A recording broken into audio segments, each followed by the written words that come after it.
அனைவருக்கும் வணக்கம். நீங்கள் நீரில் மூழ்கி குளிப்பவரா, முங்கி குளிப்பவரா? அப்படி என்றால் கட்டாயம் இந்த செய்தியை தெரிந்திருக்க வேண்டும்.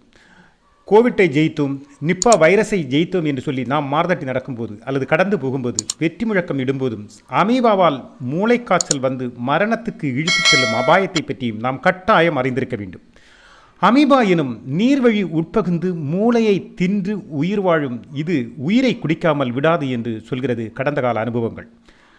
பெர்மாபோபியா வெர்மி ஃபோர்மல் என்பதுதான் இதன் மருத்துவ பெயராக சொல்லப்படுகிறது. இது மூளை காய்ச்சலாக நமக்கு ஆரம்பிக்கிறது. இந்த அமீபா மூலம் பரவும் இந்த நோய்க்கான பெயர்தான் இந்த பெர்மாபோபியா வெர்மி ஃபோர்மல். அமீபா நமக்கு சுற்றிலும் இருக்கிறது. வெதுவெதுப்பான காலநிலையை விரும்பும் இது 44 முதல் 48 டிகிரி சென்டிகிரேடை தான் மிகவும் விரும்புவதாகவும் சொல்லப்படுகிறது. அதாவது குறிப்பாக 46 டிகிரி சென்டிகிரேடு. இந்த வெப்பநிலையை மிகவும் விரும்பும் இந்த காலநிலையில்தான் இந்த அமீபா அதிக இனப்பெருக்கவும் மட்டுமல்ல பரவுவதற்கு முயற்சி பண்ணுகிறது என்று சொல்கிறார்கள். தண்ணீர் வழியாகவும் சேறு வழியாகவும் நம் உடம்பிற்குள் புகுந்துவிடும். இதனால் அதிக பாதிப்புகள் நமக்கு உருவாவதில்லை. ஆனால் பெரிய பிரச்சனைகளையும் இது உருவாக்குவதில்லை என்று சொன்னாலும் மூக்கு வழியாக மூளைக்குள் புகுந்தால் அங்கிருந்து கொண்டு இனப்பெருக்கம் செய்யும். மூளையை இதன் விருப்ப வாசஸ்தலமாக சொல்லப்படுகிறது. மூளைதான் இது விரும்பும் இடம். அங்கு இருந்து கொண்டு இனப்பெருக்கத்தை கடகடகவென்று செய்துவிடும் என்றும் கூறுகிறார்கள்.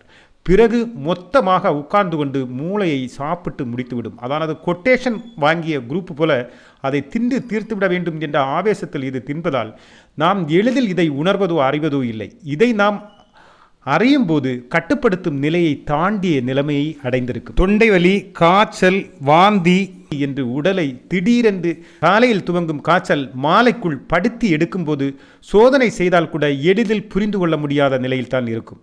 ஒரு ஊகாபோகங்கள் இருந்தால் மட்டுமே அந்த அமீபா டெஸ்ட்டுகள் செய்து எளிதில் கண்டுபிடிக்க முடியுமே ஒழிய அல்லாமல் சாதாரணமாக திடீரென்று இதை நாம் அறிந்து கொள்ள முடிவது அவ்வளவு எளிதல்ல என்று சொல்கிறார்கள் மருத்துவ உலகம்.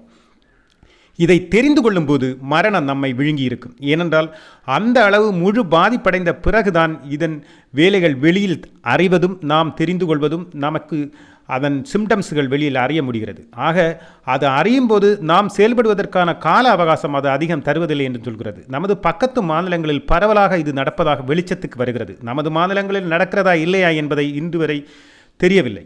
இது நதியிலும் குளத்திலும் மட்டுமல்ல ஸ்விம்மிங் பூலில் இருந்தும் தொற்றும் என்பது சமீபத்தில் நிகழ்ச்சி உறுதி செய்திருக்கிறது. அதாவது தக்ஷணா என்ற 12 வயது சிறுமி பள்ளிக்கூட சுற்றுலா சென்றபோது ஸ்விம்மிங் பூலில் குளித்திருக்கிறாள். அதுவும் சுமார் 2.5 மாதத்திற்கு முன்பு. அதற்கு பிறகு அந்த குழந்தை வீட்டில் ஷவரில் தான் குளித்திருக்கிறாள். எனவே முங்கி குளிக்கவில்லை என்பதால் மூக்கு வழி அது பரவும் வாய்ப்பு குறைவு என்றும் சொல்கிறார்கள். ஆக அந்த குழந்தை 2.5 மாதத்திற்கு பிறகு நோய்வாய்ப்பட்டு நோய்க்கு அடிமையாகி இன்று உயிரை விட்டிருக்கிறார்கள். இதன் பாதிப்போ தொற்றோ ஏற்பட்டால் 1 வாரத்திற்குள்ளாகவே அதன் விளைவு தெரிந்துவிடும் என்று நம்பிக்கொண்டிருந்த மருத்துவ உலகத்தை ஏமாற்றியிருக்கிறது இந்த நிகழ்ச்சி. ஆக நாம் மிக உஷாராக இருக்க வேண்டியது மிக அவசியம். எல்லா நீர்நிலைகளும் இடங்களும் பிரச்சனைக்குரியது அல்ல என்பதும் தெரியும். மட்டுமல்ல, நாம் எப்போதும் முங்கி குளிப்பது என்பது நமது கலாச்சாரம், பாரம்பரியம், பண்பாடு சார்ந்த ஒன்று. மட்டுமல்ல, அதற்கான வசதிகளும் நமக்கு இருக்கிறது. ஏரி, குளம், குட்டை, கிணறு, ஆறு என்ற எந்த வித்தியாசங்களும் இல்லாமல் நாம் குளிக்க விரும்புபவர்கள் குளிப்பதற்கு அதற்கொரு எல்லையை வழிவைப்பது இல்லை நாம். ஆக இந்த இடங்களிலெல்லாம் எதை தவிர்க்க வேண்டும்? ஆக அரசு இதற்கு முன்கை எடுத்து இதற்கான மருத்துவ குழுவை அமைத்து சாதக பாதகங்களை ஆராய்ந்து தவிர்க்க வேண்டிய சூழலையும் பாதுகாப்பு முறைகளையும் பொதுமக்களுக்கு அளிக்க வேண்டியது மிக அவசியமாகிறது. ஆக அரசு இதை கவனத்தில் கொள்வது மிக அவசியம்.